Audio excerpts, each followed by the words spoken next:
Good morning students. आज हम लोग वर्ग समीकरण पढ़ेंगे। वर्ग समीकरण पढ़ने से पहले हमें वर्ग समीकरण का परिचय जानना होगा कि वर्ग समीकरण क्या होता है। ठीक है, तो चलिए वर्ग समीकरण, ये मुद्दा देख के ही समझ में आ जाता है कि वर्ग समीकरण कितना आसान है। देखिए क्या नाम है इसका, वर्ग समीकरण, यानी एक ऐसा समीकरण जिसमें क्या हो, वर्ग हो, यानी एक ऐसा समीकरण जिसमें वर्ग हो उसे क्या कहेंगे, वर्ग समीकरण। ठीक है, यानी कोई भी समीकरण आप ले लीजिए, कोई भी समीकरण हो उसके अंदर अगर वर्ग है, वर्ग मतलब क्या होता है, घात 2, यानी अगर उसके अंदर वर्ग है तो क्या कहलाएगा, वर्ग समीकरण कहलाएगा। ठीक है, यहां पे हमें फॉर्मूला भी दिया गया है। वर्ग समीकरण का फॉर्मूला क्या होता है, ax square plus bx plus c बराबर 0। वापिस बोल रहा हूं, ax square plus bx plus c बराबर 0। इसमें a b c ये वास्तविक संख्याएं हैं, यानी यहां पर a b c की जगह पे हम कोई भी संख्या ले सकते हैं। और ये जो x का वर्ग है और ये जो x है ये क्या है, चर है। इसे क्या कहेंगे, चर कहेंगे। x और ये x दोनों क्या है, चर हैं। a b c ये क्या है, वास्तविक संख्याएं हैं। a b c क्या है,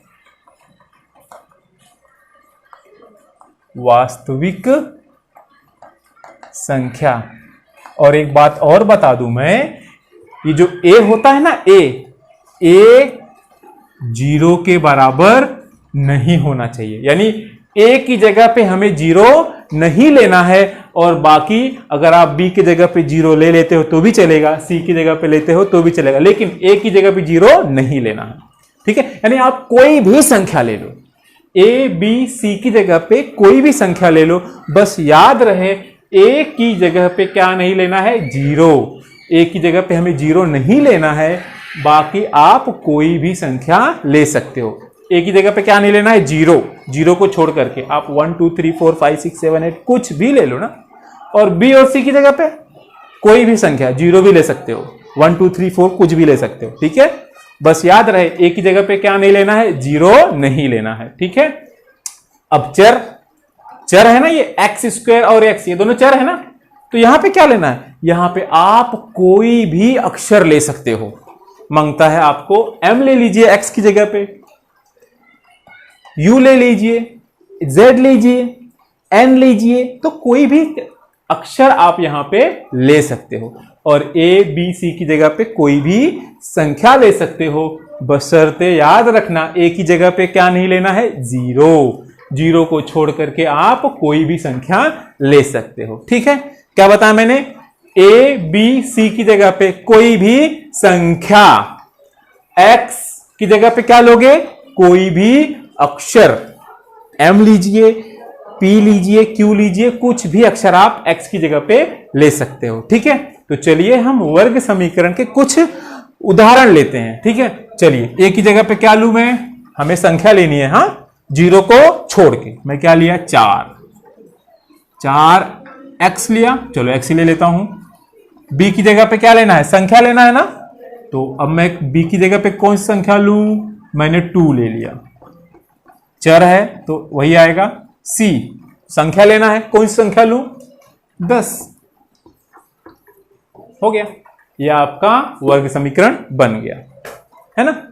आसान है कि नहीं, ऐसे ही हमें और वर्ग समीकरण बनाना है। इस बार मैं थोड़ा चेंज करूंगा, इस बार मैं a b c की जगह पे अलग संख्या तो लूंगा ही, लेकिन जो चर है हमारा x, उस चर के जगह पे भी हम कोई अलग वर्ड लेंगे। ठीक है, तो चलिए a की जगह पे कौन सी संख्या लूं मैं, 10 ले लेता हूं।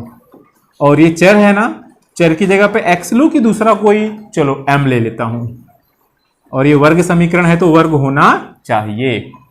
फिर b की जगह पे कौन सा संख्या लूं मैं, 2, तो 2 ले लिया मैंने। और x चर है ना, तो चर की जगह पे मैंने क्या लिया, m लिया था ना, तो इस x की जगह पे भी क्या लूंगा, चर मैं m ही लूंगा। और c संख्या लेना है तो कोई भी संख्या ले सकता हूं मैं, 5 ले लिया बराबर 0। ये पहला उदाहरण वर्ग समीकरण का और ये दूसरा उदाहरण है वर्ग समीकरण का। तो चलिए हम एक और उदाहरण लेते हैं वर्ग समीकरण का, और इसी फॉर्मूले के आधार पे हमें सारे उदाहरण बनाने हैं। चलिए एक ही जगह पे कोई भी संख्या लेना है। एक ही जगह पे मैंने क्या ले लिया, 2 ले लिया, और ये चर है, चर मतलब कोई भी अक्षर, मैंने क्या लिया, n लिया, और n का स्क्वायर है ना। फिर b है, b की जगह पे हमें कोई भी संख्या लेना है, तो क्या लूं मैं, 1 ले लिया, और ये x चर है, तो हमने चर क्या लिया था, n लिया था ना, तो n ही लेना पड़ेगा। और ये c क्या है, वास्तविक संख्या, तो कोई भी संख्या ले लीजिए, 10 लेता हूं, 10 ले लिया मैंने बराबर 0। ये तीसरा वर्ग समीकरण हो गया है ना। देखिए ये भी वर्ग समीकरण, ये भी वर्ग समीकरण, ये भी वर्ग समीकरण, ठीक है। एक और मैं बताता हूं, बताइए जरा ये वर्ग समीकरण है या नहीं।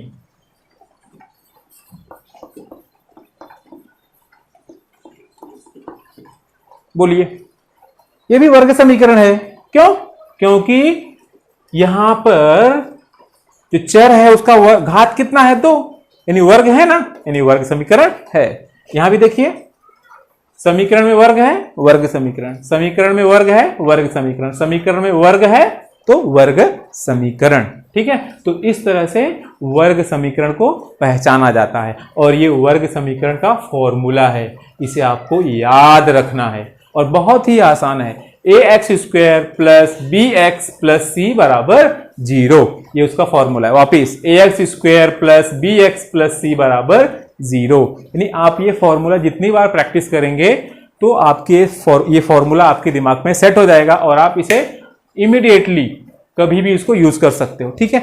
अब चलिए हम हमारे बुक में कुछ ऐसे सवाल दिए हैं और उसे हमें पहचानना है कि ये वर्ग समीकरण है या नहीं, ठीक है। तो चलिए यहां पर देखिए क्वेश्चन नंबर 2 बोला ना, वर्ग समीकरण है या नहीं, बताना है कि वर्ग समीकरण है या नहीं।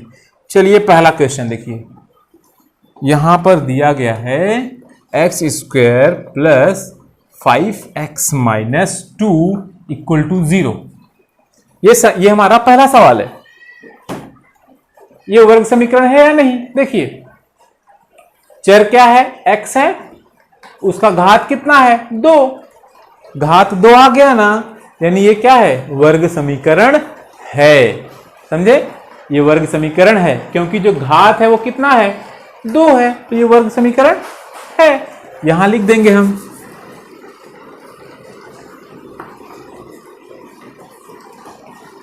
यहां सीधा लिखिए, यह वर्ग समीकरण है।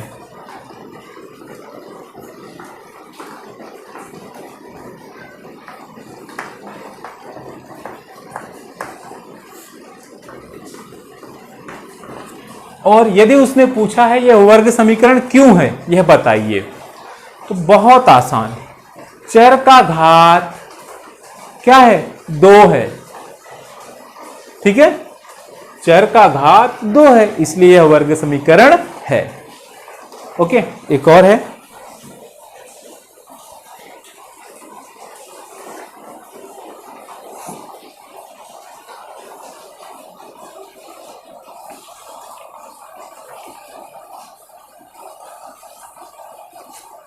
एक और है, चलिए देखिए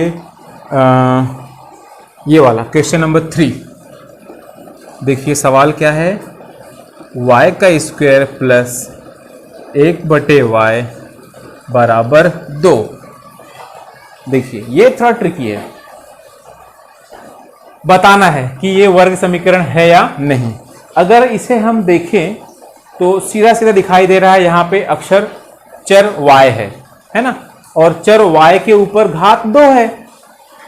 तो अगर मैंने बताया अभी आपको, अगर घात 2 है यानी क्या होगा, वो वर्ग समीकरण होगा। लेकिन यहां पे कान खड़े कर लीजिए, इतना आसान नहीं है ये। देखिए यहां पे ये जो यहां y है, लेकिन ये जो y है वो क्या है, बटे में है ना। तो जब भी कभी आपको बटे वाला सवाल आ जाए वर्ग समीकरण पहचानने के लिए, तो आप याद रखिए कि ये जो चर बटे में है, इस बटे वाले चर को हमें हटाना है, यानी इस y को हमें इस बटे में से हटाना है। समझे क्या? ठीक है, क्या करना है हमें? सबसे पहला काम, ये जो y है, इस y को हमें यहां से निकाल देना है। कैसे निकालेंगे? सीधा y से क्या कर देंगे? गुणा कर देंगे। तो चलिए यहां से हम क्या करते हैं? y का गुणा, y का गुणा करने पर, तो y का गुणा यहां भी होगा, यहां भी होगा और यहां भी होगा। सबसे पहले यहां करते हैं, y का गुणा y के वर्ग में हो गया इसमें। अब यहां करेंगे y का गुणा 1 बटे y में कर दिया। अब यहां भी होगा 2 गुणे y। ठीक है, देखिए ये y कट गया क्योंकि बीच में गुणा है, और ये नीचे और ये ऊपर, तो कट जाएंगे। ये y का गुणा y का वर्ग का गुणा y में होगा, तो क्या हो जाएगा? y का घाते 3, और यहां क्या बचा? 1, और यहां 2y। ठीक है, इसे हम अच्छे से अरेंज कर लेते हैं। ठीक है, क्या होगा आपका? ये y का घन माइनस 2y प्लस 1 बराबर 0, क्योंकि ये प्लस है ना, उस तरफ जाएगा तो क्या हो जाएगा? माइनस। ठीक है, y का घन माइनस 2y प्लस 1 बराबर 0। अब बताइए मुझे, ये वर्ग समीकरण है या नहीं? नहीं है ना? क्यों? क्योंकि इसका जो चर है y, उसका घात कितना है? 3 है, इसलिए यह क्या है? वर्ग समीकरण नहीं है। समझे क्या? क्या लिखेंगे? क्यों ये वर्ग समीकरण नहीं है? यहां लिखेंगे, यहां लिख देता हूं मैं, y का घात 3 है, इसीलिए यह वर्ग समीकरण नहीं है। फिनिश। ठीक है, यहां पे पहले वाले में घात कितना था? 2 था। घात 2 है तो वर्ग समीकरण है, और यहां पे आप लिख सकते हो, यहां पे घात 2 था इसलिए वर्ग समीकरण है, और यहां पे घात कितना है? 3। शुरू में तो हमें 2 दिखाई दे रहा था सॉरी, शुरू में हमें यहां पे घात 2 दिखाई दे रहा था, तो इसलिए हमें क्या लगा? ये वर्ग समीकरण है। लेकिन याद रखिए, जब भी कभी बटे में आ जाता है ना, तुरंत सावधान हो जाइए, इस बटे को हटाना है। ठीक है, तो y बटे में था तो यानी क्या करेंगे? y का गुणा कर दिया। याद रखिए, अगर बटे में m होता तो m से गुणा कर देते। यहां पे y था इसलिए हमने क्या किया? y से गुणा कर दिया, और y कट गया। ठीक है, तो y का वर्ग गुणे y का घन, 1 बचा, ये 2y इस तरफ लाया, क्या बचा? y का घन minus 2y plus 1 equal to 0, और चर का घात कितना हो गया? 3। तो ये क्या है? वर्ग समीकरण नहीं है। ठीक है, तो आज हम लोगों ने वर्ग समीकरण को पहचानना सीखा है। ठीक है, और उसके फॉर्मूले को भी हमने पढ़ा, और यहाँ पे वर्ग समीकरण को किस तरह बनाया जाता है वो भी हमने देखा, और किस तरह से पहचाना जाता है ये भी हमने देखा। ठीक है, तो यदि आप लोगों को किसी भी प्रकार का डाउट है वर्ग समीकरण में, please make the comment. Okay, so I come to know that you have really any problem. Okay, और please subscribe the channel so number of students can watch this video directly. Okay, ठीक है, please आप घर पे study करते रहिए। Okay, thank you.